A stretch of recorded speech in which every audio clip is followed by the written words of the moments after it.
કરુણા ટોક્સમાં સૌનું સ્વાગત છે ને હું છું કૌશિક મહેતા. થોડા વર્ષો પહેલા રાજકોટમાં એક સરસ મજાનો બ્લડ કેમ્પ યોજવામાં આવ્યો હતો અને એમાં કંપનીના સ્ટાફર અને એમના ઘરના સભ્યોને પણ બોલાવાયા હતા. પણ જેટલા મહિલા સભ્યો હતા એમનો જ્યારે ટેસ્ટ કરવામાં આવ્યો ત્યારે ખ્યાલ આવ્યો કે એમાં હિમોગ્લોબિનનું પ્રમાણ ઘણું ઓછું છે. એટલે કેટલીય મહિલા સભ્યોને ના પાડવી પડી હતી કે તમારું અમે બ્લડ નહીં લઈ શકીએ. આપણે ત્યાં આ બહુ મોટી સમસ્યા છે.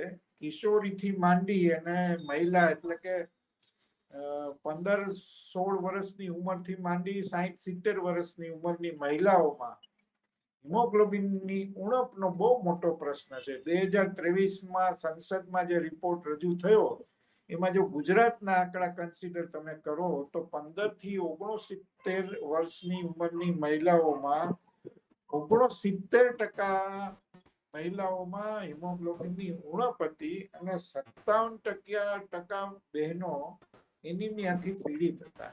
એટલે આપણે ત્યાં બહુ મોટો પ્રશ્ન છે હિમોગ્લોબિનનો અને એના કારણે ઘણી બધી બીમારીઓ તમને આવી શકે છે. આ બહુ મોટી સમસ્યા છે.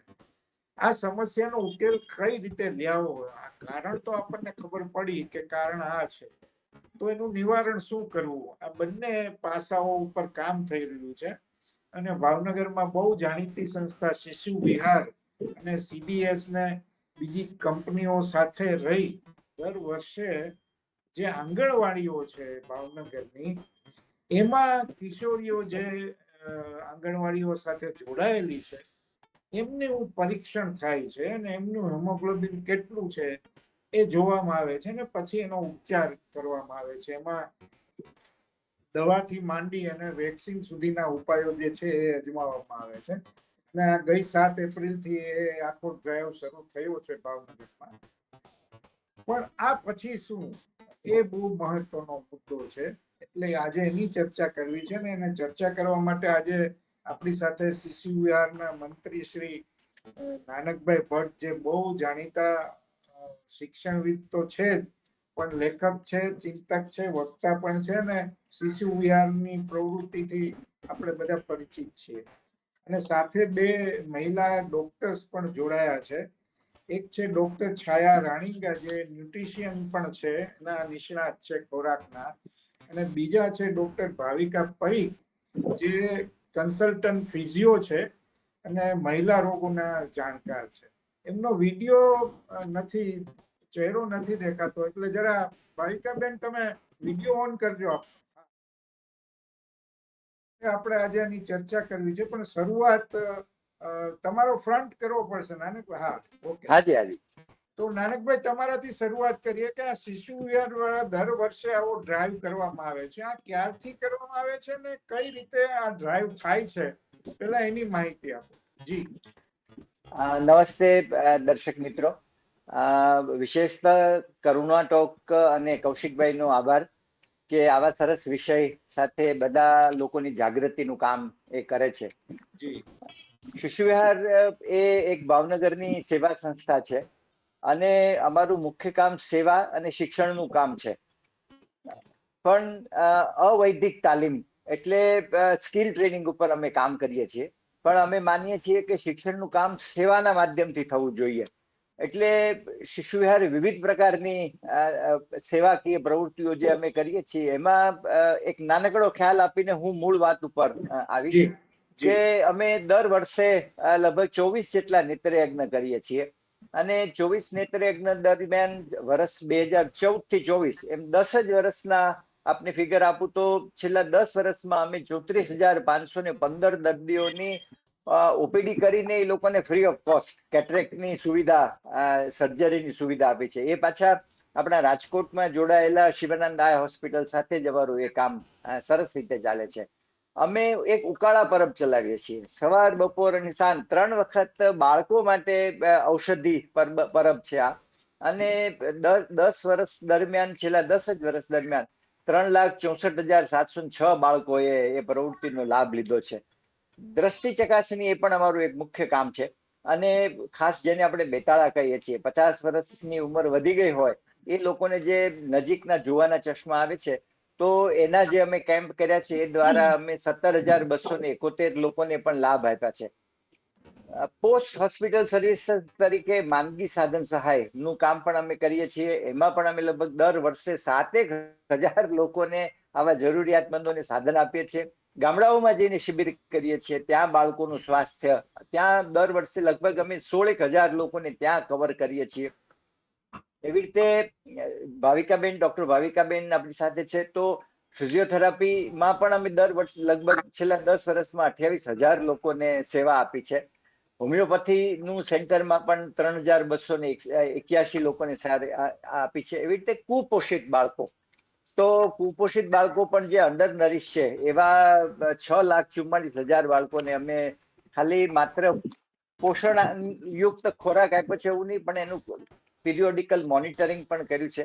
અને એને કારણે લગભગ 60-62% કુપોષિત બાળક છે તે પોષણમાં આવી જાય છે. એટલું સરસ પરિણામ આવ્યું છે. ગુજરાત રાજ્યના સમયાંતરે જે મુખ્યમંત્રી રહ્યા એ લોકોએ પણ આ બહુ સરસ રીતે એપ્રિશિએટ કર્યું છે. એમાંનું એક અગત્યનું જે અમારું કામ છે તે હિમોગ્લોબિન તપાસનું કામ છે. અમે કોર્પોરેશનની બધી સ્કૂલોમાં જઈએ છીએ અને આંગણવાડી સાથે કિશોરી તાલીમ, એટલે જે સ્કૂલ ડ્રોપ આઉટ છે એવી દીકરીઓનું પણ હિમોગ્લોબિન ચેકઅપનું પણ અમે કામ કરીએ છીએ. અને છેલ્લા 10 વર્ષમાં 8,338 બહેનોનું આ કામ કર્યું છે. 8% કરતા હિમોગ્લોબિન જેને ઓછું હોય એવી બહેનોને આપણે ફરી ફર્ધર ટ્રીટમેન્ટ એટલે આયર્ન અને ફોલિક એસિડ સાથે પણ જોડવા પડે છે. તો એ કામ પણ અમે કરીએ છીએ. અમે તમામ સ્કૂલોમાં અને આંગણવાડીના સેન્ટરોમાં એક મોટું પોસ્ટર લગાડ્યું છે. એ પોસ્ટર એવું છે કે એમાં વચ્ચે મિરર છે અને આસપાસ નખ, હોઠ, જીભ એના બધા ચિત્રો છે. એટલે વિદ્યાર્થીની પોતે જ એ અરીસામાં જોઈને નક્કી કરે કે હોવી જોઈએ મારી જીભ આવી, પણ જીભ આવી છે, હોવા જોઈએ મારા નખ આવા, પણ છે આવા, મારી આંખ હોવી જોઈએ આવું, પણ છે આવી. તો એ બાળક નક્કી કરે છે. અને શિક્ષકોને પણ અમે તાલીમ આપીએ છીએ અને શિક્ષકો સ્ક્રુટિની કરે, કારણ કે હિમોગ્લોબિન ઓછું હોય છે ત્યારે એના કયા કયા સિમ્ટમ્સ હોય છે એ શિક્ષકો સાથે એક સેમિનાર વર્ષના પ્રારંભમાં અમે કેમ્પ કરતા પહેલા કરીએ છીએ. એટલે એવા શિક્ષકોને, એવા બાળકોને શિક્ષક સ્ક્રુટિની કરી રાખે છે અને એનું પછી હિમોગ્લોબિન થાય છે. હિમોગ્લોબિનની જે સારવાર છે બહુ સ્ટાન્ડર્ડ છે, એ ભાવિકાબેન પણ આપની વિગતે વાત કરવાના છે. પણ મુખ્ય જે એની તકલીફ છે એ છે કે હિમોગ્લોબિનને કારણે પછી બીજા બધા ઇસ્યુઝ ઊભા થઈ જાય છે. અને ખાસ કરીને ધોરણ 7, 8, 9ની જે બહેનો છે એમાં આ વિશેષ જોવા મળે છે. અને એક કારણ છે ગરીબી, એટલે પોષક તત્વની પણ વાત છે. એટલે ડોક્ટર રાણીંગે છે એ પણ આપણને પણ વાત કરવાના છે. પણ મારું દ્રષ્ટિએ મને લાગે છે કે સેવાકીય કામ કરતા બધા જ લોકોએ સૌથી વધુ અગત્યનું છે તે એનું મોનિટરિંગ છે. એટલે જો ડિલિવરી સિસ્ટમ પર આપણે પ્રોપરલી ધ્યાન રાખી શકીએ તો આ કામ પરિણામ બહુ સારી રીતે આવે છે. અમે વર્ષ દરમિયાન એક મા બાપો સાથે પણ એક એનું કાઉન્સિલિંગ કરીએ છીએ, કારણ કે પોષક તત્વનો અભાવ છે એ બાળકની ખામી નથી, એ મા બાપની ખામી છે. અને જ્યારે મા બાપ સાથે આ વાત કરીએ છીએ કે તમારા બાળકને આટલું પોષક તત્વ સાથે જોડો, ત્યારે એક જનરલ ગરીબ માણસ તરીકે પણ એક એવી જનરલ આર્ગ્યુમેન્ટ હોય છે કે સાહેબ મોંઘવારી કેટલી બધી છે અને આ મોંઘવારીમાં કેવી રીતે પોસાય. તો અમે શિશુ વિહાર તરીકે એક નાનકડી એવી પુસ્તિકા પણ બહાર પાડી છે કે પોષક આહાર મોંઘા નથી. બાળકને આપણે બર્ગર ખવડાવવું હોય, ચાઇનીઝ ખવડાવવું હોય કે બીજું આવા બજારું પાણીપુરી પડીકા તો મોંઘવારી છે, જરૂર મોંઘવારી છે. પણ આપણે એને સરગવાનું સૂપ ખવડાવીએ, પાલકનું, તો મોંઘવારી નથી. અને રાજકોટ કે ભાવનગર કે ગુજરાતના શહેરોમાં રહેતો ગરીબ માણસ પણ શહેરના પ્રમાણમાં ગરીબ હોય છે. મુંબઈનો માણસ પણ મુંબઈની પ્રમાણમાં ગરીબ હોય, તો એને આટલું એના બાળક માટે કરી શકે એમ છે. તો અમે એનું કાઉન્સિલિંગ કરીએ છીએ અને દર પીરિયોડિકલી જે બાળકનું, એસ્પેશિયલી જે દીકરીનું 8 કરતા ઓછું હિમોગ્લોબિન હોય, 5 કરતા હોય, એનો એક 15 દિવસનો એક રાઉન્ડ મેડિસિનનો થયા પછી ફરી નેક્સ્ટ રાઉન્ડ પણ કરી એને બોલાવીને કરીએ છીએ. અને સૌથી અગત્યનું એ છે કે શાળામાં જતા કે ન જતા એ બધાની સાથે શિક્ષકોને અથવા આંગણવાડીના બહેનોને, આશા વર્કરોને તમારે જોડવા જોઈએ. કારણ કે ઘણી વખત નાની દીકરીઓ સાથે કામ કરીએ છીએ ત્યારે એક શંકા પણ હોય છે કે તમે આના નામે કઈ બીજું તો નથી આપતા ને અમને. તો બરાબર. રેડક્રોસ ની સાથે અમે જયારે કામ કરતા ત્યારે અનુભવ એવો હતો કે તમારી પાસેથી ટેબ્લેટ કે બધું લઈ લે પણ પછી બધું ફેંકી દે. એની સાથે દૂધનો પાવડર કે બિસ્કિટ કે પ્રોટીન આપીએ તો એ જેમાં સમજાય એ લઈ લે, બાકી બધું ફેંકી દે. તો એવું ન થાય એના માટે આપણે શિક્ષકોને જેનામાં એને વિશ્વાસ છે એવા એક માધ્યમને આપણે રાખવું પડે છે. તો શિશુવાડ તરીકે મેં મોડસ ઓફ ઓપરન્ટી જેને કહેવાય એ કર્યું છે, તો એનું ખૂબ સારું પરિણામ આવ્યું છે. અમે એક વર્ષે આશા વર્કરોને સાથે રાખીને મમ્સ, મિઝલ્સ અને રૂબેલાના વેક્સિન કર્યા, તો 29,000 બાળકોને અમે કવર કરી શક્યા. અને એ માતાઓએ એના બાળકોને અમારી પાસે ડાક્ટરો પાસે સેવા લીધી કે જે બહુ જ અશક્ય હતું, પણ એની કરતા એનું સૌથી સારું પરિણામ એ આવ્યું કે ભાવનગરની સિવિલ હોસ્પિટલમાં બાળ મૃત્યુનું પ્રમાણ 0 થઈ ગયું. વાહ. જે 12 હતું, દર મહિને લગભગ 13-14 બાળક મરતા, એનું અવસાન થતું, એની બદલે એ રિઝલ્ટ 0 થયું. તો એટલું સરસ પરિણામ આવે છે. પોષક આહાર જે અમે કરીએ છીએ એમાં પણ લગભગ અમને 60% સારું રિઝલ્ટ મળે છે. પણ મારી દ્રષ્ટિએ ઉપાય બહુ સહેલા છે. સૌથી અગત્યનું એ છે કે સ્વૈચ્છિક સંસ્થા તરીકે આપણે ડિલિવરી સિસ્ટમ પર ધ્યાન રાખવાનું છે બરાબર. અને એક લોજિકલ એન્ડ ઉપર આપણે ઉભા રહેવાનું છે. આપણે કોઈકની ગ્રાન્ટ, અને શિશુવાડ તરીકે અમારી એક વિનમ્રતાથી હું જરૂર કહીશ કે અમે કોઈ સરકારના પૈસા નથી લેતા. જી. અમે લોકોના સહયોગથી કામ કરીએ છીએ, એટલે અમને એવું લાગે છે કે અમારી વધારે જવાબદારી છે. એટલે ટાર્ગેટ પૂરો કરવો, આટલું ડિસ્ટ્રીબ્યુટ કરી દેવું એ અમારું કામ નથી. અમારું કામ છે અલ્ટિમેટ રિઝલ્ટ માટે જ અમે કામ કરીએ છીએ. કદાચ પણ 2-5 કામ. પણ જી, નાનકભાઈ, મને એક પૂછવું છે કે આ તમે આવો ડ્રાઈવ ચલાવો છો તો એના રિઝલ્ટ શું આવે છે? કેટલા ટકા કિશોરીઓમાં ઉણપ દેખાય છે? અત્યારે જે પરિસ્થિતિ છે શહેરોમાં, એમાં ઓલમોસ્ટ લગભગ 30-32% જેવું અમને જોવા મળે છે, ઉણપ જોવા મળે છે.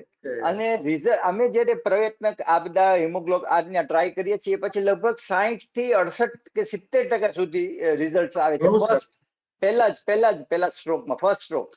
જી, પછી જી. જયારે ફર્ધર બીજું કરીએ છીએ ત્યારે, અને કિશોરીની પોતાની ઉંમર એવી છે, ટીનેજર્સની એજ એવી છે કે એને ફિઝિકલી પણ ખૂબ પુશ મળે છે. જી, એટલે જી. બહુ તમારે ટેકો આપવાનું કામ છે. એ ઝાડ તો પોતે યુવાન થવા માટે તૈયાર છે, તમે થોડો ટેકો આપો. જો બરાબર. તમે થોડો ટેકો આપી બહુ શકો સરસ. તો એ થાય જ. તો જી. અમારો ખૂબ સારો અનુભવ છે. અને ગુજરાતની, આપના માધ્યમથી હું જરૂર ગુજરાતની સ્વૈચ્છિક સંસ્થાઓને પણ કહીશ કે આ બહુ જ પાયાનું કામ છે, બહુ બેઝિક વર્ક છે. અને જો અહીંયાથી એની તંદુરસ્તીનો પાયો બરાબર નહીં નિર્માણ થાય, તો પછી એ સ્ત્રી પોતે યુવાન થશે ત્યારે બીજા ઘણા બધા શારીરિક અને બહુ માનસિક સાચી પ્રશ્નો ઉભા બહુ થશે. સાચી વાત. એટલે અમારું આ અભિયાન સરસ રીતે અમે જી, જી. ગોઠવી રહ્યા છીએ, સાહેબ. ડોક્ટર જી, છાયાબેન, આપને મારો પ્રશ્ન છે, કારણ કે આ સૌથી મહત્વનો મુદ્દો એ જ છે કે ખાવામાં જે ઉણપ છે એના કારણે, આયર્નનો અભાવ છે એના કારણે હિમોગ્લોબિન ઘટે છે. આ સીધો સાધો હિસાબ છે. તો ખોરાક નિષ્ણાત તરીકે તમે શું જોવો છો? કારણ કે એક, જેમ નાનકભાઈએ પણ કહ્યું કે અમારી પાસે ક્યાં પૈસા છે, ગરીબ મા બાપો આવું એક બહાનું પણ આગળ કરે છે.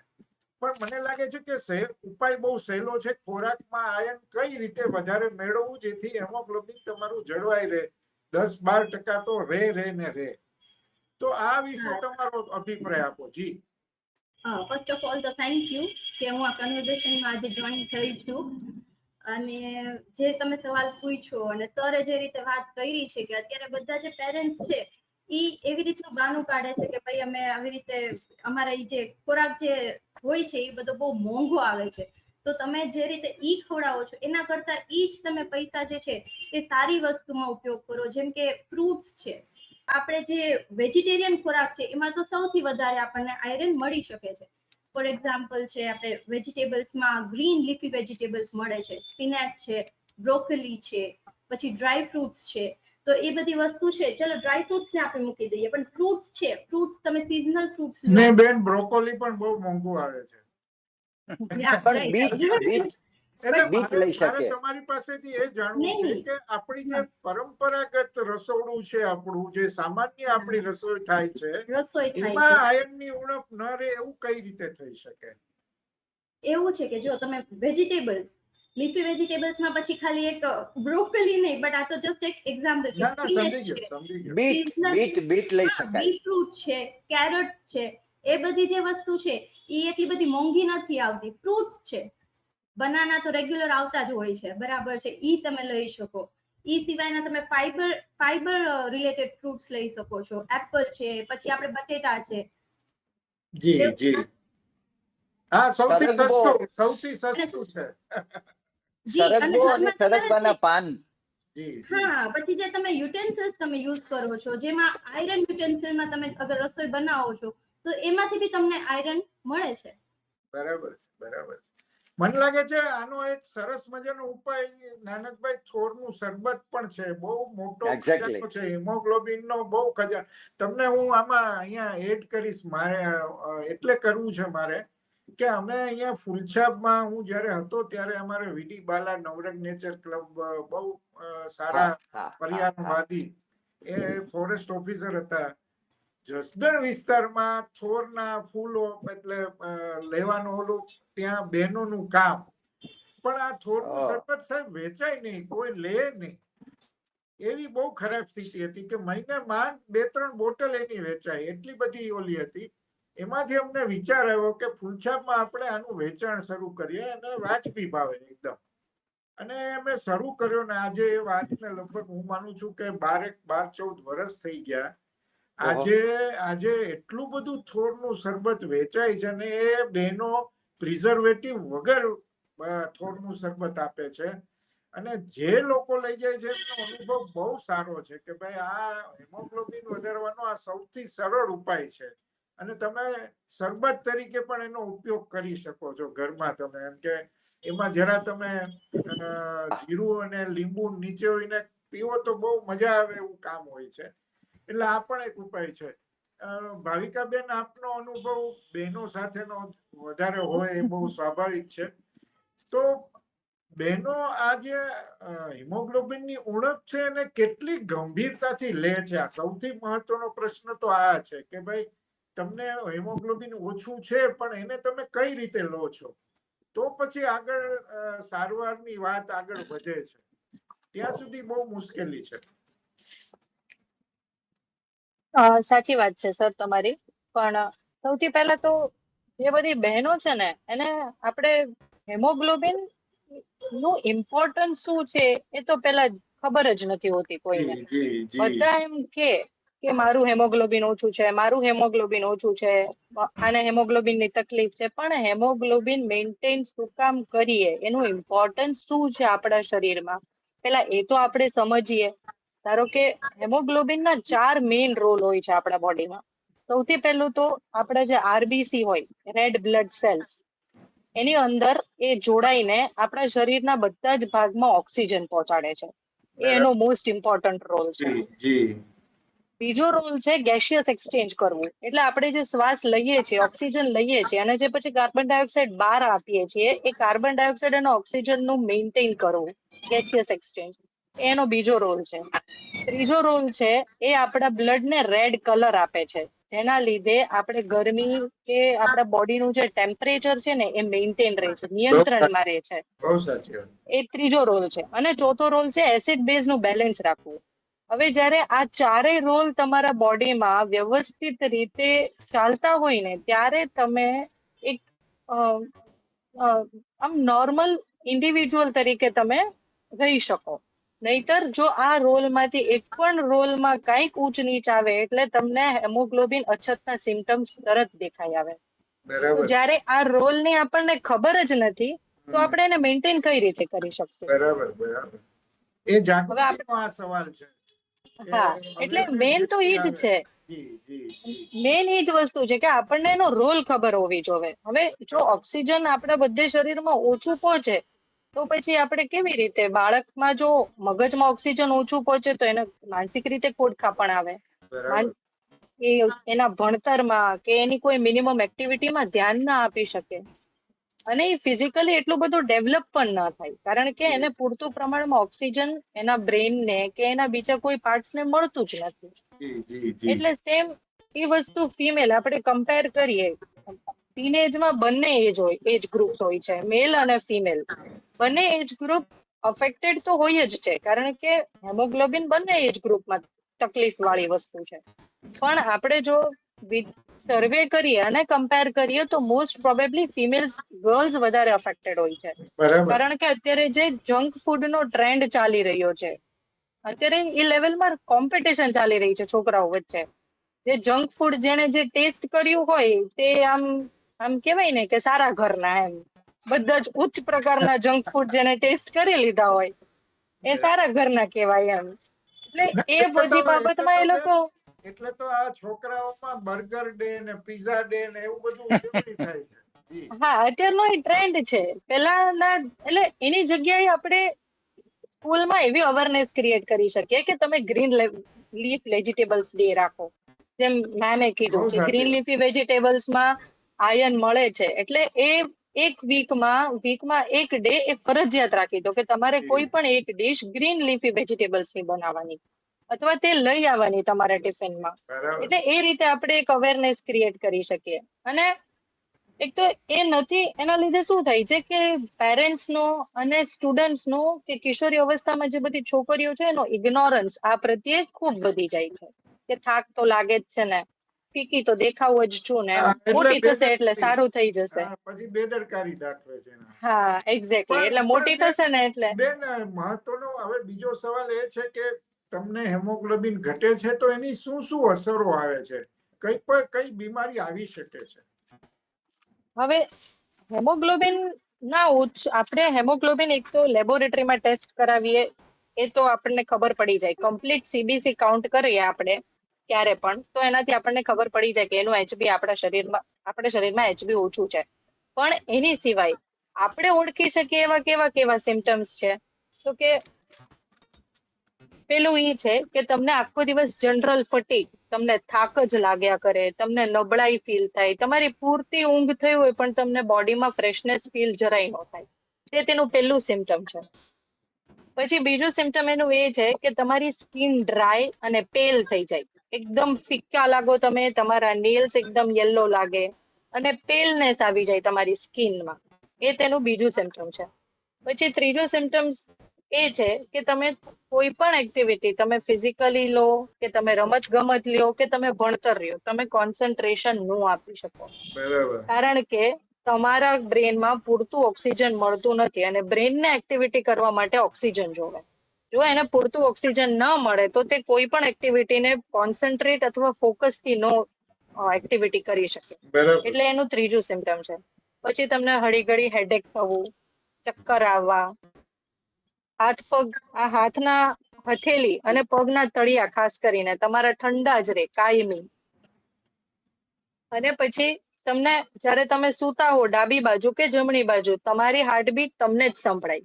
કારણ કે તમારા હાર્ટ ઉપર લોડ આવે. ઓક્સિજન હેમોગ્લોબિન ઓછું હોય એટલે હાર્ટ ને પમ્પિંગ એક્ટિવિટી વધી જાય. તો જી. પમ્પિંગ એક્ટિવિટી વધી જાય એટલે એના બીટ ઇરેગ્યુલર થઈ જાય અને ફાસ્ટ થઈ જાય. એટલે તમને જ તમારા હાર્ટબીટ સંભળાય. બરાબર. એ એક એનો સિમ્ટમ છે.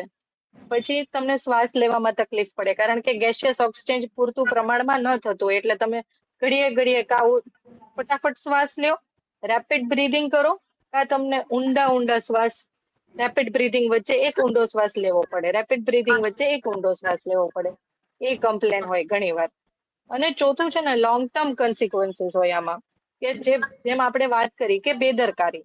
જો તમે આ બધા સિમ્ટમ્સને નોર્મલ ગણી અને એમ વિચારીએ કે આપણે આ તો એક્ટિવિટી કરીએ એનો થાક છે અથવા હજી નાની છે એટલે જેમ જેમ મોટી થશે એમ આ બધું થતું રહેશે, બેલેન્સ થઈ જશે.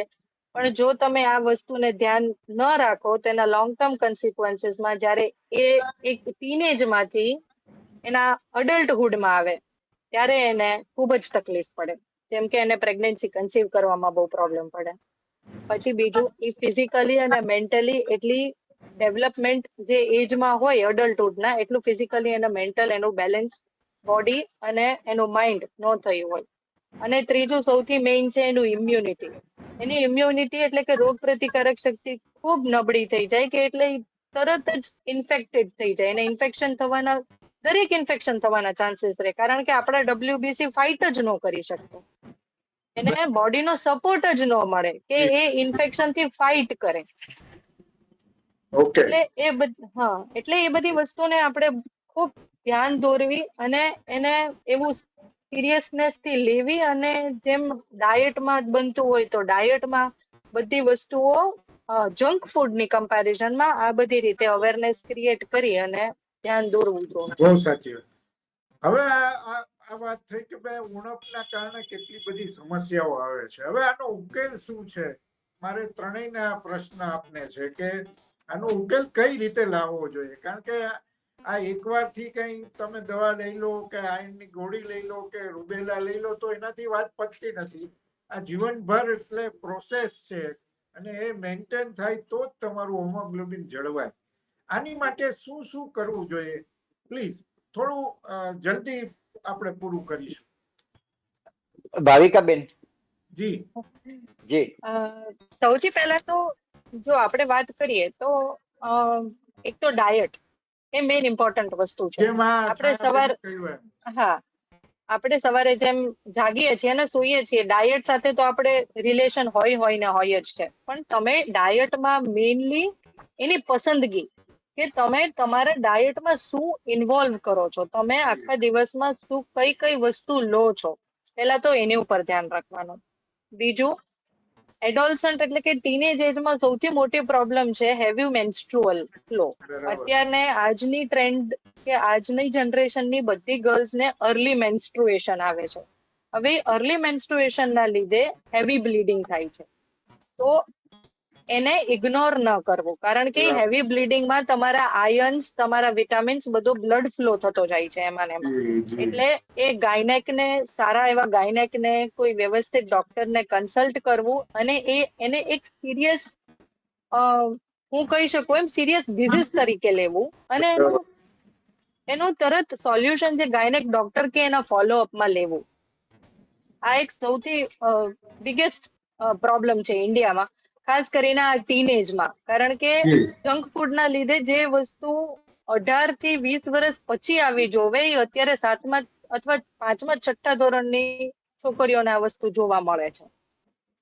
એટલે એ વસ્તુ ખાસ. અને બીજું, સિડેન્ટરી લાઈફસ્ટાઈલ. અત્યારના જનરેશનની જે બધા છોકરાઓ કે અત્યારના ટીનેજરની જે બધી છોકરીઓમાં જોવા મળે છે, સિડેન્ટરી, લેપટોપ, મોબાઈલ ફોન્સ, એ બધુંને બાજુમાં મૂકી અને જો તમે 1 કલાક તમારી ફિઝિકલ એક્ટિવિટી પર જો ફોકસ કરી શકો તો તેનાથી વધારે એવું ડાયટ લેવું ઇઝ નોટ ઓનલી થિંગ, પણ તમે ફિઝિકલ એક્ટિવિટી કરો તેના લીધે પણ તમારા બોડીમાં ગેસિયસ એક્સચેન્જ, ઓક્સિજન બધું જ પહોંચે, જેના લીધે તમને કેટલી પૂરતામાં ભૂખ લાગે છે એટલા પૂરતામાં ખાવું. અત્યારે ઈટિંગ ડિસઓર્ડર્સ પણ બહુ બધા છે આ જનરેશનમાં. જેટલી ભૂખ હોય એની કરતા ડબલ ખાવાનું. અને ન પેલું જંક ફૂડ ખાવાનું, ખાવા વાળી વસ્તુ તો નહીં જ. એટલે એના લીધે પણ આ બધી વસ્તુ થાય છે. એટલે એક તો ફિઝિકલ એક્ટિવિટી હોવી જ જોવે. બીજું, તમે ડાયટ જે લો છો એ ભરપૂર પ્રમાણમાં અને ઇમ્પોર્ટન્ટ પ્રમાણમાં લેવું જોવે. અને ત્રીજું, તમારી જે સ્લીપ સાયકલ છે એ એકદમ મેન્ટેન થવી જોઈએ. કારણ કે જો તમે સ્લીપ સાયકલ મેન્ટેન ન રાખો 6 અવર્સ થી 8 અવર્સ સુધીમાં, તો તમે એક મેન્ટલ સ્ટ્રેસમાં રહ્યો. અત્યારના કોમ્પિટિટિવ વર્લ્ડમાં તમે ખૂબ જ મેન્ટલ સ્ટ્રેસમાં લ્યો. એટલે આ 3 વસ્તુ ઉપર જો તમે ફોકસ કરી શકો તો પછી તમને બની શકે કે તમને સપ્લિમેન્ટ્સ લેવાની પણ જરૂર ના પડે. બહુ સાચી વાત. પણ મેડિકેશનની જ્યારે વાત આવે છે ત્યારે શું કરવું જોઈએ? કારણ કે ઘણીવાર તો બહુ ઓછું હોમોગ્લોબિન જોવા મળે છે. એટલે તાત્કાલિક ઉપાય તરીકે કાંઈ ને કાંઈ તમારે એને દવાઓ આપવી પડે છે. હા, તાત્કાલિક ઉપાયમાં તમે મેડિસિન્સ લઈ શકો. જે બધી વેક્સિન્સ ડોક્ટર પ્રિસ્ક્રાઇબ કરતા હોય એ પણ લઈ શકો. પણ ધ્યાન એ રાખવું કે ફરી પાછા તમે આ ફેઝમાં ના આવો. બરાબર છે. કારણ કે વેક્સિન મેડિસિન છે કે વેક્સિન છે કે હેલ્પર તરીકે તમને થોડુંક ઉચકાવી શકે છે. પણ વોટ ઇફ આપણે ફોલો જ ના કરીએ? બરાબર. એને આપણા રોજિંદામાં, આપણી જીવનશૈલી, આપણી લાઈફસ્ટાઈલમાં ફેરફાર ના લાવીએ તો પછી મેડિસિન અને વેક્સિન લેવાનો પણ કોઈ અર્થ નથી. કારણ કે એવરી 6 મંથ તમારે પાછું ઈ સ્ટેજ ઉપર જ જાવું, એની કરતા એનો સપોર્ટ લઈ અને પછી જે રૂટીનમાં જે બધી ચેન્જીસ લાવવા પડે એ લાવીને આપણે આપણું HB નોર્મલ કરવું તો એ વધુ સારું છે. બહુ સાચી વાત. બહુ સરસ. તમે ત્રણેય લોકોએ બહુ સરસ માહિતી આપી કે ભાઈ ડાયટ, છાયાબેને કહ્યું ડાયટ કેવો હોવો જોઈએ. આ સૌથી મહત્વનો મુદ્દો હિમોગ્લોબિનને લાગે છે ત્યાં સુધી એ સૌથી મહત્વનો મુદ્દો છે.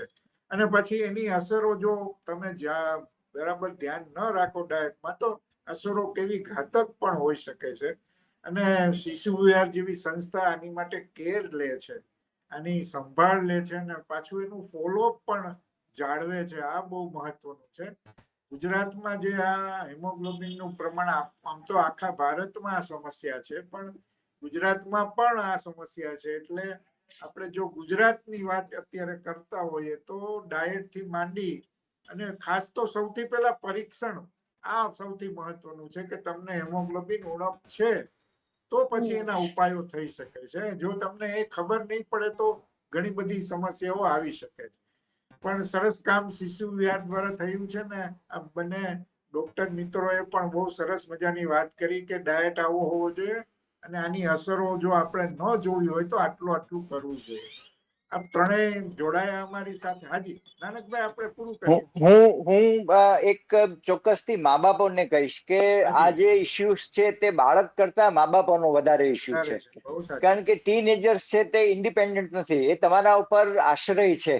તો એ બાળકને આ બધું બેલેન્સ ફૂડ ની એક આદત, જે ડોક્ટર ભાવિકાબેને અને રાણીંગાબેને પણ કહ્યું તેમ, એ બાળકને એનું શિડ્યુલ પ્રોપર થાય એમાં આપણે એને મદદ કરીએ અને એ કરીશું તો શરીર પોતે જ શરીર માધ્યમ ખલું ધર્મ સાધનમ, એટલે શરીર પોતે જ સાજું થવાનું માગે છે. શરીર માંદું રહેવા માંગતું જ નથી, પણ આપણે એને થોડો પુશ, ધક્કો આપીએ. એટલે મા બાપોએ જ આ કામ કરવું જોઈએ એવી મારી લાગણી છે. બહુ સરસ. તમે ત્રણેય અમારી સાથે જોડાયા ને આ હિમોગ્લોબિનની ઉણપ વિશે બહુ સરસ મજાની વાત કરી. તમારો ત્રણેયનો ખૂબ ખૂબ આભાર. Thank you. અમને લાભ આપ્યો એ બદલ, વિચાર વ્યક્ત કરવાની તક આપી એટલે આભાર. Thank you Kaushikbhai. Thank you so much sir. Thank you. Thank you.